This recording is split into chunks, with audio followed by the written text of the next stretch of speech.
Good morning, guys. Before I get into what I found in VR last night, I'll just show you guys some of the clips from the stream that were actually not as weird as most of the stream that we didn't get clips of. How old are you? I'm 19. Oh, you're such a good boy, Mommy. I'm so proud of you. Clip this. Reasonable. That does. See, it's free. Yeah, I guess We that like is. free ass, don't we? Such a good, pathetic, shitty boy. First of all, you called him pathetic and shitty in the same sentence. Clip that? As a man. Somebody clip that? Oh,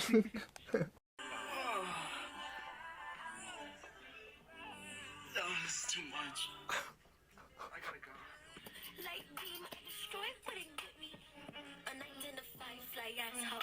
If my girls can't come. So, the three things I stumbled upon last night were the VR strip club with actual strippers that, yes, are in their room dancing, with club managers and bouncers and people verifying IDs and age, with dominatrixes. You can buy ERP, which is basically you pay a girl via Cash App, Venmo, to dominate you or like role play some sex situations with you. We found something called Trans Academy, which is it's an actual VR like school, I guess, where they hold lectures where parents send their kids to basically learn how to become trans.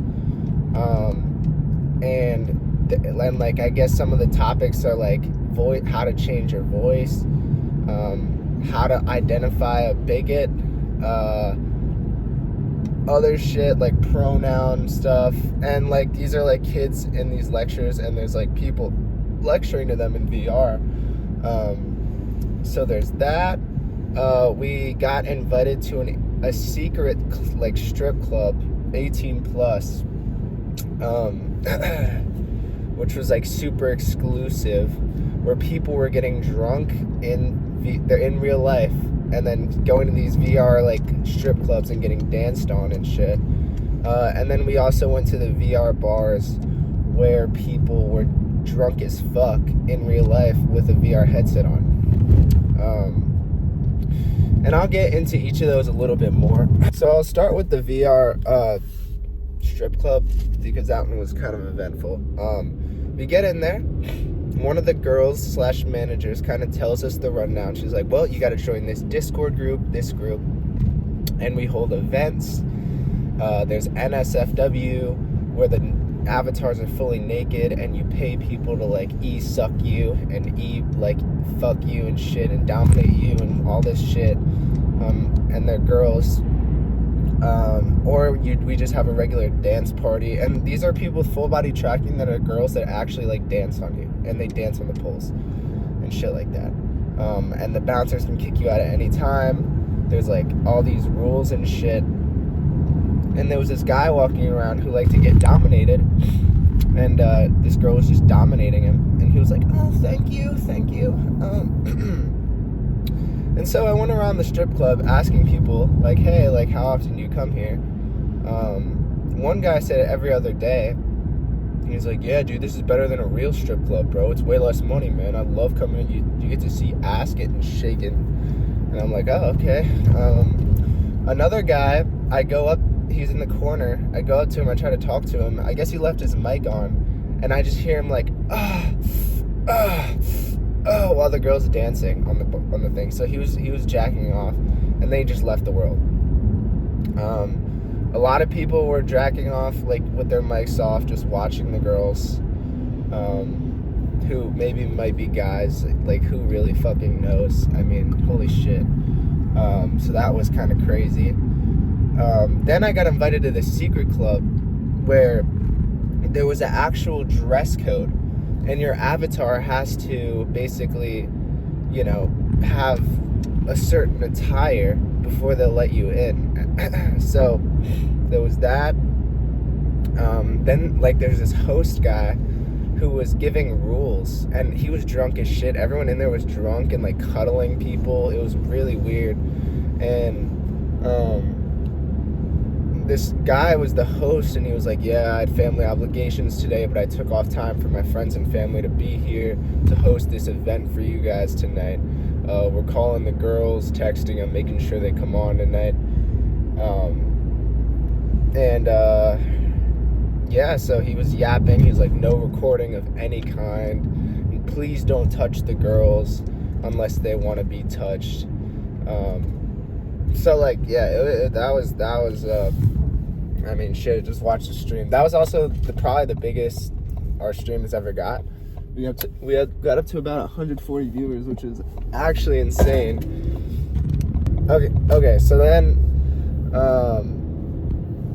there was the Trans Academy where I was with my boy Nick, and we're getting explained everyone in there's trans, and yeah, the whole fact that it's an actual school and kids go there to learn about being trans, and there's lecture halls, and you sit there and listen to the lectures, and they have PowerPoints and shit, which they can hook up to VR somehow, I'm not really sure. And like how to be identified as a bigot. And they have class hours depending on different lecturers, you know, and they'll come lecture these kids on how to become trans.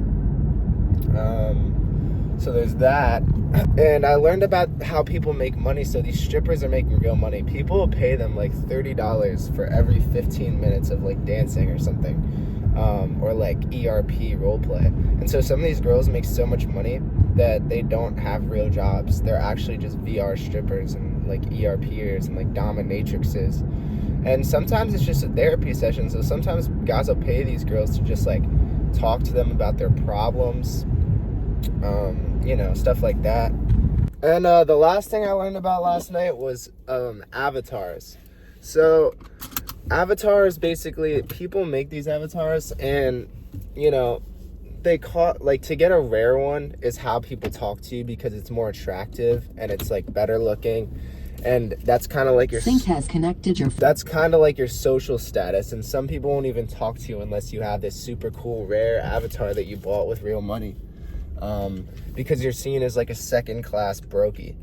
You know what I'm saying? If you don't have this, it's like, oh, you're just an anime noob. Like, you don't have a custom awesome avatar, like shit like that. And yeah, so there's that. And I mean, I think to get deeper, I'm gonna have to get an avatar. So yeah, we'll figure something out like that. But yeah, either way, I mean, it's really crazy, this whole like subculture almost that like people don't know about.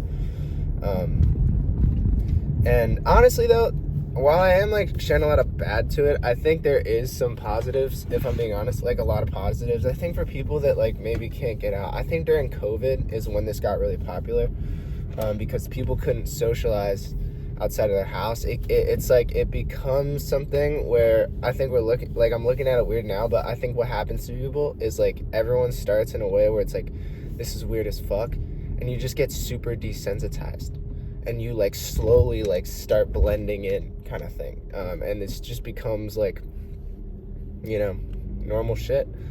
So I think maybe for certain people in specific situations, I could see how this is good for them. Maybe they're disabled, or they can't leave their house, like they're still getting some kind of social interaction. But I think, I don't know.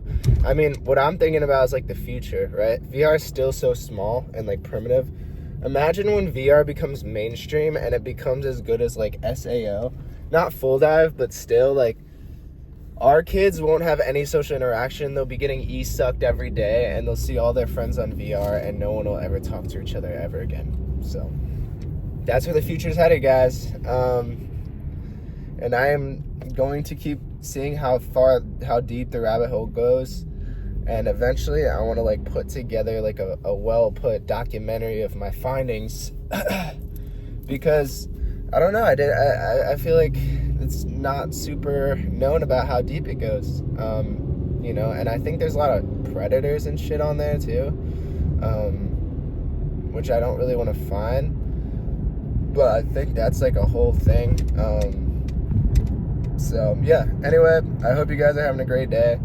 I'll be streaming again tonight on Twitch, code HorseMeat, on Retaliation Project and Iron Crew and Bucked Up. Peace.